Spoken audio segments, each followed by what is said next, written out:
Assalamualaikum warahmatullahi wabarakatuh. Waalaikumsalam warahmatullahi wabarakatuh. Selamat siang Ibu Bapak yang terhormat, yang berbahagia untuk kegiatan kita hari ini. Dan sebelum memulai kegiatan ini, mari kita berdoa menurut agama dan kepercayaan kita masing-masing. Semoga yang kita jalani ini dapat bermakna. Berdoa mulai.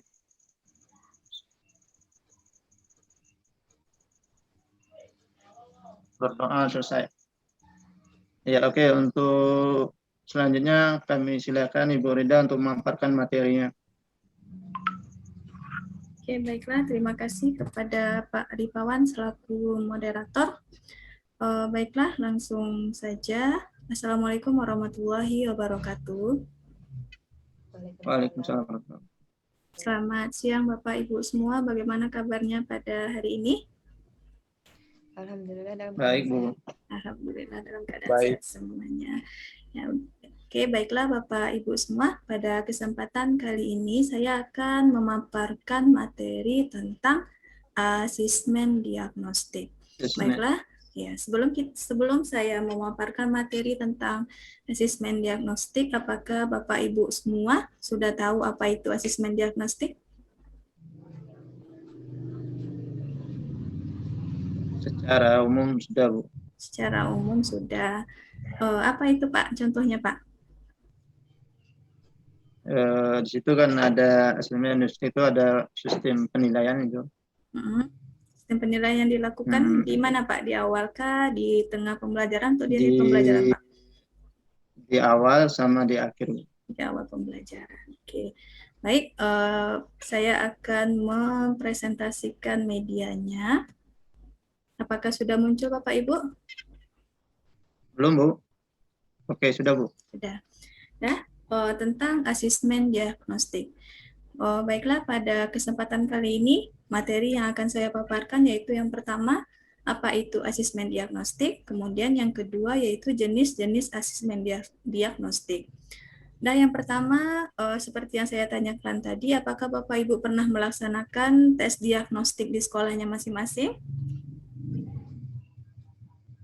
Sepertinya pernah, Ibu. Sepertinya pernah. Kalau Bapak Ibu sudah pernah melaksanakan tes diagnostik ini, kegiatan seperti apa yang Bapak Ibu lakukan? Yang pertama mungkin kalau saya, pertama misalnya kita menanyakan perasaan siswa, apakah dia merasa senang atau siap dalam pembelajaran, itu kita tanya misalnya sebelum pembelajaran.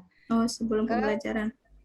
Ini kan ada di awal pembelajaran, kemudian setahu saya ada di saat pembelajaran serta di akhir. Kalau di akhir seperti penilaian atau latihan seperti itu. Gitu. Baik Bu Marina, terima kasih. Baiklah, langsung saja. Yang pertama yaitu materi terkait apa itu asesmen diagnostik. Jadi, asesmen diagnostik itu adalah asesmen yang dilakukan secara spesifik untuk mengidentifikasi kompetensi, kekuatan, kelemahan peserta didik, sehingga pembelajaran dapat dirancang sesuai dengan kompetensi dan kondisi peserta didik. Nah, jadi asesmen diagnostik ini biasanya dilakukan ketika pertama kali sebelum pembelajaran itu dimulai, seperti yang Ibu contohkan tadi.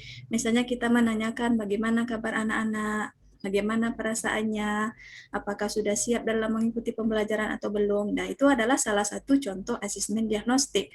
Gunanya untuk apa? Yaitu yang pertama untuk mengidentifikasi kompetensi. Maksudnya di sini, sejauh mana anak-anak itu mengetahui atau menguasai materi pembelajaran sebelumnya, kemudian kita bisa mengetahui kekuatan dan kelemahan peserta didik kita itu di mana.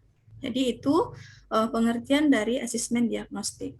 Dan tujuan asesmen diagnostik itu adalah untuk mendiagnosis kemampuan dasar peserta didik dan mengetahui kondisi awal peserta didik.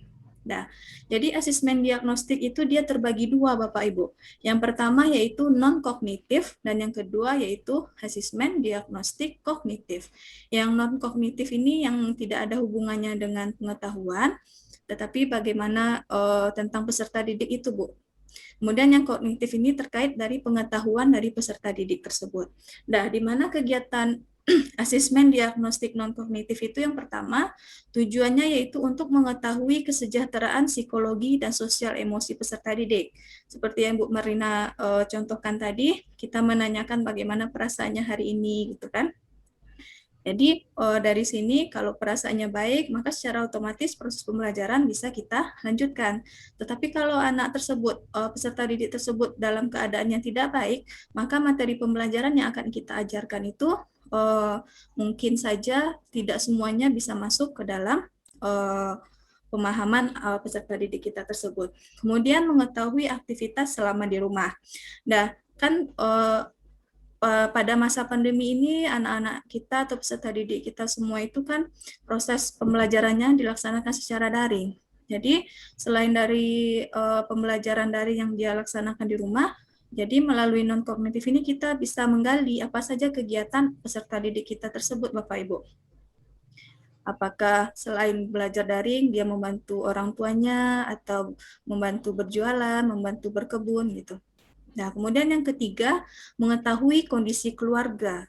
Jadi melalui asesmen diagnosis non-kognitif ini, kita bisa mengetahui bagaimana kondisi keluarga peserta didik kita. Bagaimana caranya? Misalnya kita bertanya, bagaimana anak ibu? Apakah anak ibu mempunyai perangkat handphone di rumahnya? Gitu.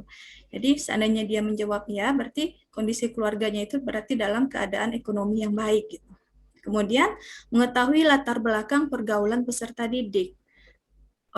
Pergaulan peserta didik itu nanti kita bisa mengetahui apakah pergaulannya itu ke arah yang baik atau ke arah yang tidak baik. Dan yang terakhir yaitu mengetahui gaya belajar, karakteristik, serta minat dari peserta didik itu.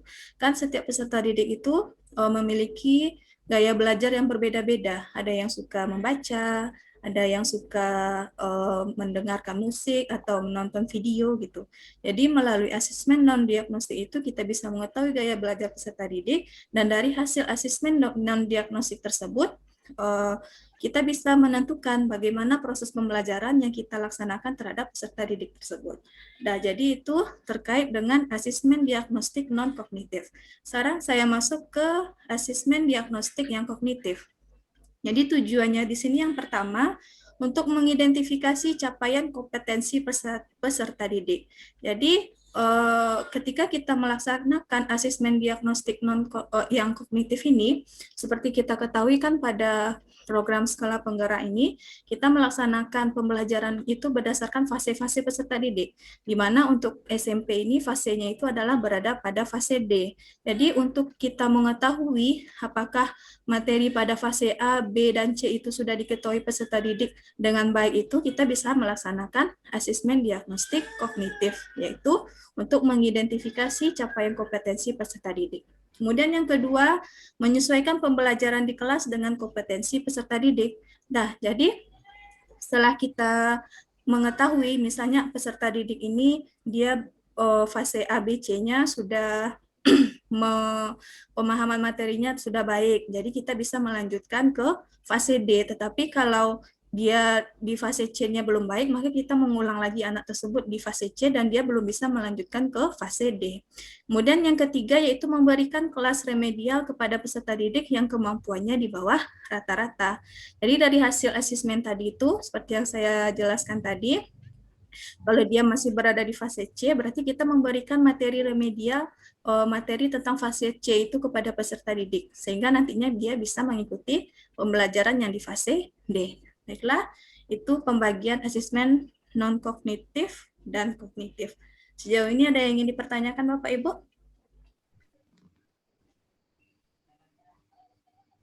Nah, nampaknya Bapak Ibu semua kurang bersemangat ya dalam kegiatan in-house training kita pada hari ini. Baiklah, saya ada beberapa pertanyaan. Mungkin Bapak Ibu bisa menjawabnya. Pertanyaan yang pertama seperti ini. Tahu apa yang paling besar di dunia? Adakah Bapak Ibu yang tahu jawabannya? Pak Valen? Kira-kira apa, Pak? Tahu apa yang paling besar di dunia, Pak? Bu Marlina, Pak Ripawan, gimana? Nyerah? Pak Arif. Nyerah? Tahu apa ya? Nah, jadi tahu yang paling besar di dunia itu adalah tahu isi Sumedang. Kan kota Sumedang itu Oh besar Bapak ya. Ibu. Jadi kan Oke. tahu diisi kota Sumedang itu kan dia besar. Nah, itu yang pertama. Sekarang yang kedua. Orang apa yang paling besar di dunia?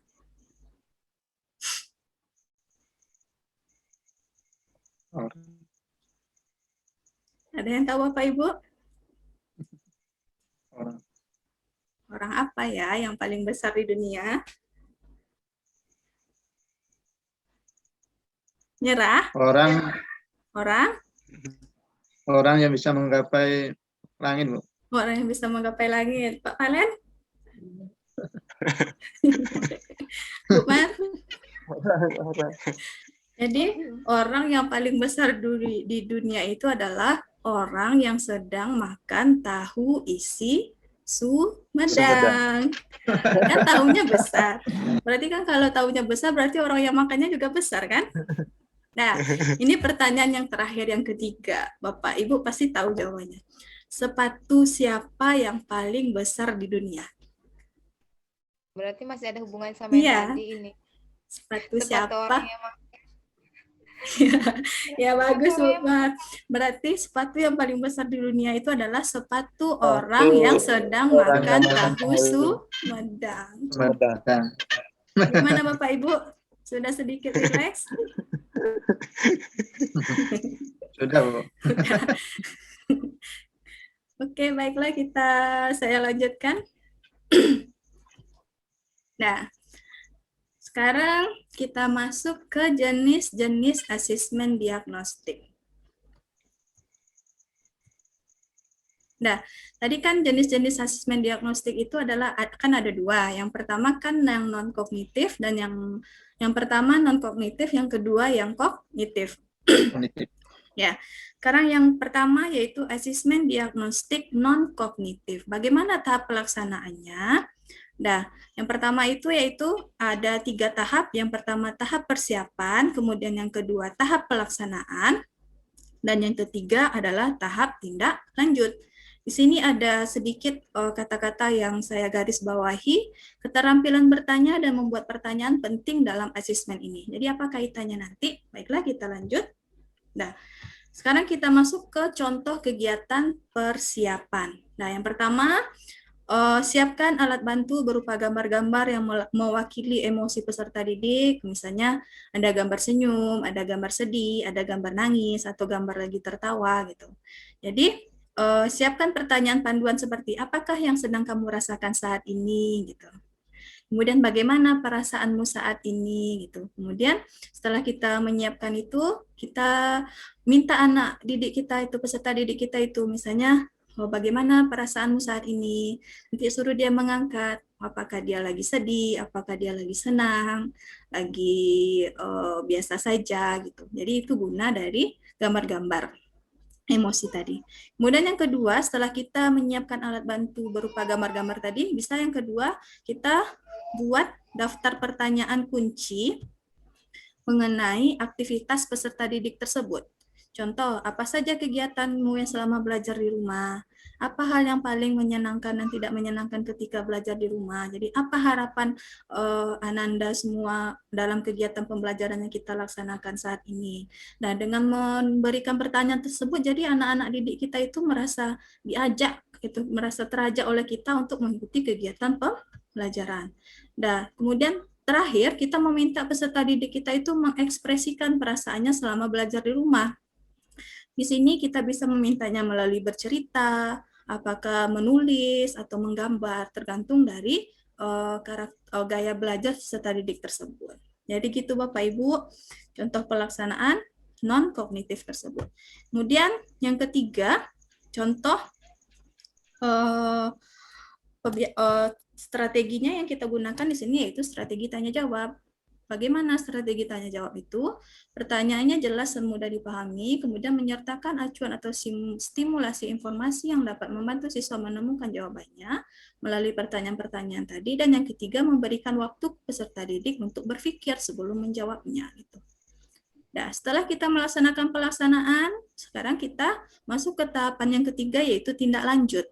Tindak lanjut di sini yang pertama, kita identifikasi siswa dengan emosi negatif dan kita ajak berdiskusi dia. Jadi kalau siswa peserta didik kita tersebut emosi negatif, kan berarti ada yang salah di dalam dirinya. Jadi kita bawa dia berdiskusi empat mata untuk saling bertukar pikiran terkait apa yang ada di dalam pikirannya saat ini. Kemudian yang kedua, menentukan tindak lanjut dan mengkomunikasi dengan siswa dengan orang tua apabila diperlukan. Jadi setelah kita diskusi, kita berikan tindak lanjut. Seandainya kalau tidak bisa kita putuskan dengan siswa, kita bisa mengajak orang tua. Kemudian yang ketiga yaitu ulangi pelaksanaan asesmen non-kognitif ini pada setiap awal pembelajaran. Jadi asesmen diagnostik non-kognitif ini kita laksanakan pada kegiatan awal pembelajaran. Jadi ini tentang asesmen diagnostik non-kognitif. Bagaimana Bapak Ibu? Ada yang mau ditanyakan atau kita lanjut dulu? Lanjut dulu, Bu. Lanjut dulu. Oke, sekarang asesmen diagnostik yang kognitif. Jadi yang kognitif ini berhubungan dengan ilmu pengetahuan peserta didik tersebut. Nah, tahapannya juga sama, ada 3 tahapan, tahap persiapan, tahap pelaksanaan, kemudian diagnostik, diagnosis, dan tindak lanjut. Apa gunanya ini? Yaitu guru melakukan asesmen diagnostik kognitif ini untuk menyesuaikan tingkat pembelajaran sesuai dengan fase-fase yang ada pada program sekolah penggerak ini. Apakah anak didik kita tersebut masuk ke dalam fase A, fase B, fase C, atau fase D yang sesuai dengan tingkatan SMP. Jadi di sini tujuannya bukan untuk mengejar target kurikulum.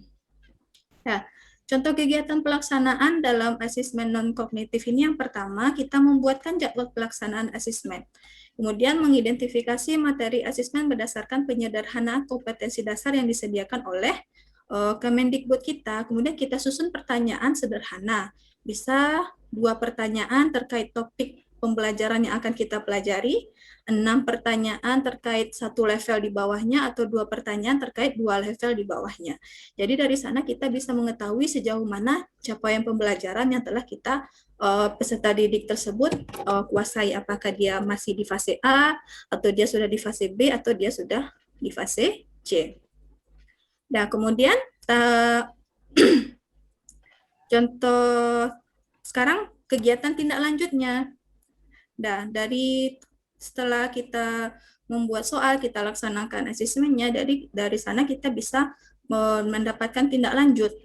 Kalau dia paham terkait soal yang kita berikan tadi, berarti anak tersebut paham utuh. Kemudian kalau setengah paham, berarti dia paham sebagian, atau tidak bisa menjawab soal yang kita berikan, berarti dia tidak paham sama sekali gitu. Jadi kemudian kita hitung rata-rata kelas. Setelah itu kita membagi siswa berdasarkan 3 kelompok. Kelompok sedang, kemudian kelompok yang pintar gitu, atau kelompok yang lebih memahami, dan kelompok yang kurang.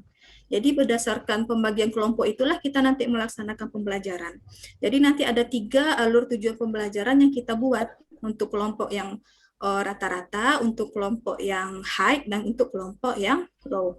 Kemudian lakukan penilaian pembelajaran topik yang sudah diajarkan sebelum memulai topik pembelajaran yang baru. Kita bisa berikan contoh-contoh soal-soal sebelumnya gitu, Pak. Misalnya kita fase D gitu. Jadi kita bisa memberikan contoh apakah soal dari fase C, D, atau B, atau A.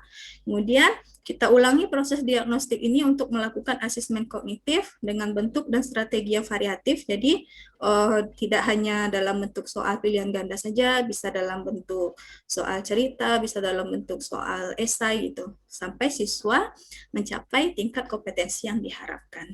Jadi gitu Bapak Ibu terkait dengan asesmen diagnostik dan asesmen asesmen diagnostik kognitif dan asesmen diagnostik non kognitif. Baiklah, Pak Rifawan, mungkin itu materi kita pada kesempatan kali ini. Sekian, terima kasih. Assalamualaikum warahmatullahi wabarakatuh. Waalaikumsalam warahmatullahi wabarakatuh. Terima kasih kepada Ibu Reda telah memaparkan apa itu asesmen diagnostik dan asesmen non kognitif. Oke, terima kasih kepada Ibu Reda telah menyampaikan materinya asesmen diagnostik dan non kognitif. Untuk selanjutnya sisi tanya jawab. Apakah ada Bapak Ibu yang mau tanyakan sama Ibu Reda? Saya, Pak. Terima kasih atas kesempatan yang diberikan. Sebelumnya, terima kasih banyak kepada Bu Rida yang telah memaparkan materinya secara baik.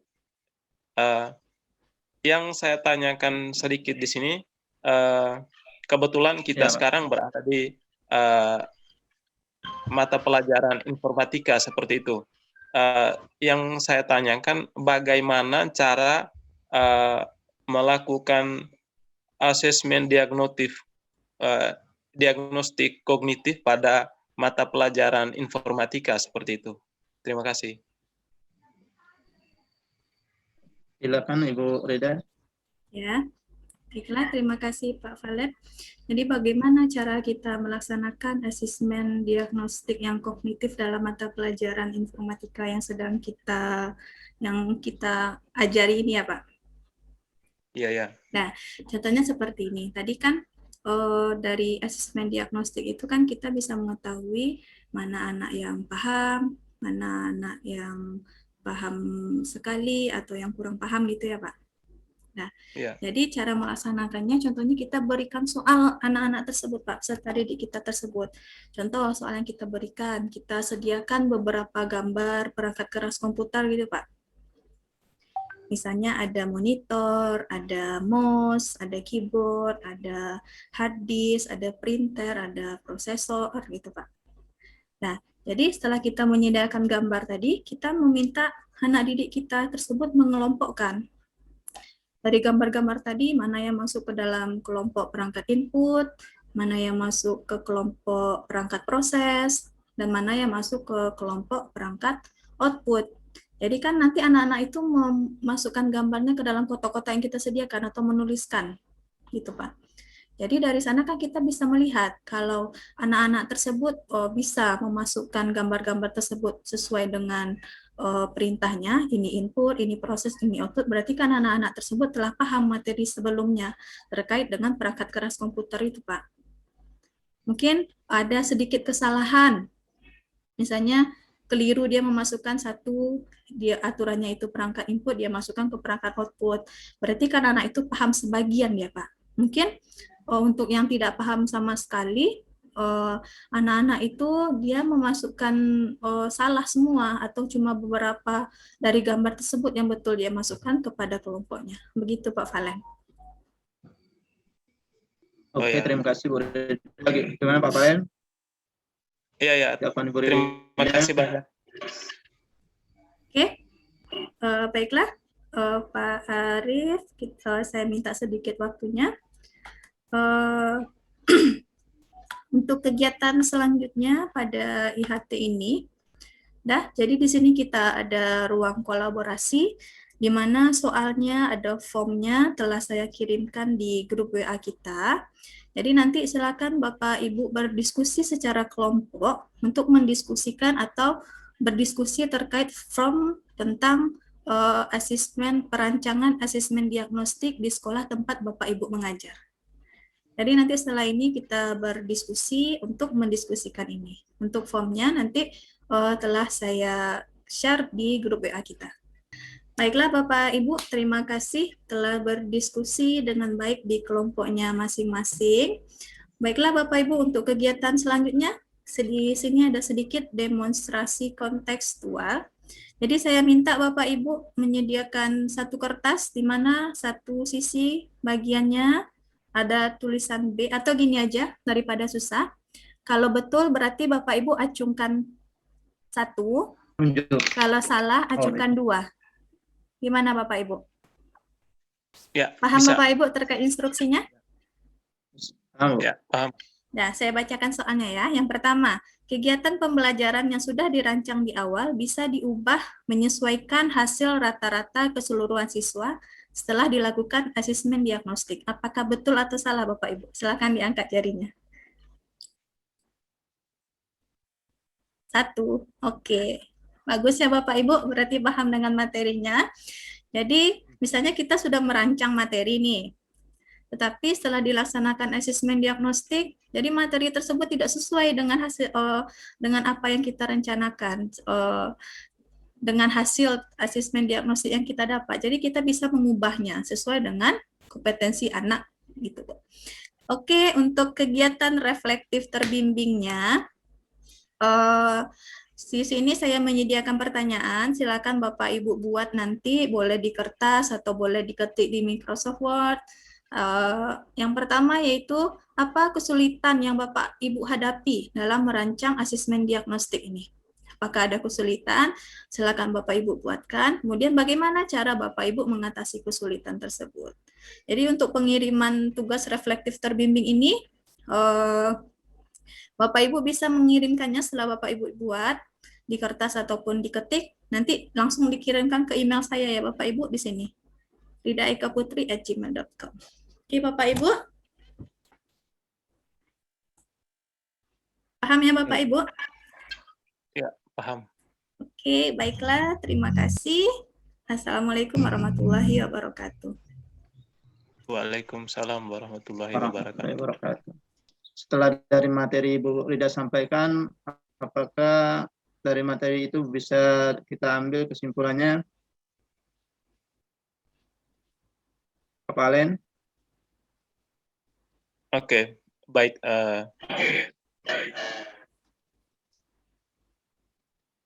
Dari materi yang telah dipaparkan oleh Ibu bahwa dalam asesmen diagnostik yang terbagi menjadi dua, yaitu non-kognitif dan kognitif. Yang saya pahami di sini bahwa ini adalah asesmen awal yang mana kita bisa mengetahui yang pertama karakteristik siswa seperti apa, lalu seperti apa cara belajarnya mereka, dukungan dari orang tua, lingkungan dan sebagainya, yang mana dalam penyusunan nanti ke depannya akan dibuat seperti penyusunan modul ajar begitu, bahwa dasarnya kita harus tahu bahwa asesmen ini dibutuhkan baik kognitif maupun non kognitif, karena berjalannya sebuah pembelajaran tanpa kita lakukan asesmen kognitif dan non kognitif, maka sepertinya kita tidak bisa mengetahui bahwa tujuan pembelajaran yang kita ingin capai itu dia tercapai sempurna atau tidak. Kegagalan atau keberhasilan kita dalam sebuah pembelajaran itu kita tidak tahu karena tidak adanya asesmen. Tetapi dengan adanya asesmen, maka perkembangan siswa, sejauh mana siswa itu memahami materi dan mereka berada pada fase berapa itu kita bisa tahu. Seperti itu. Jadi itu yang saya pahami, karena dalam pembelajaran itu ada terbagi menjadi fase-fase. Seperti itu. Dengan adanya asesmen, kita bisa mengetahui bahwa kemampuan anak ini berada di fase berapa. Seperti itu. Karena setiap anak memiliki perkembangan yang berbeda-beda. Seperti itu. Terima kasih. Oke, terima kasih Pak Palin. Kesimpulannya materi yang disampaikan Ibu Reda. Oke, kita sudah selesai sisi tanya jawab, menyimpulkan dari materi Ibu Rida untuk siang hari ini. Kita tutup, kita akhiri. Wassalamualaikum warahmatullahi wabarakatuh. Waalaikumsalam warahmatullahi wabarakatuh.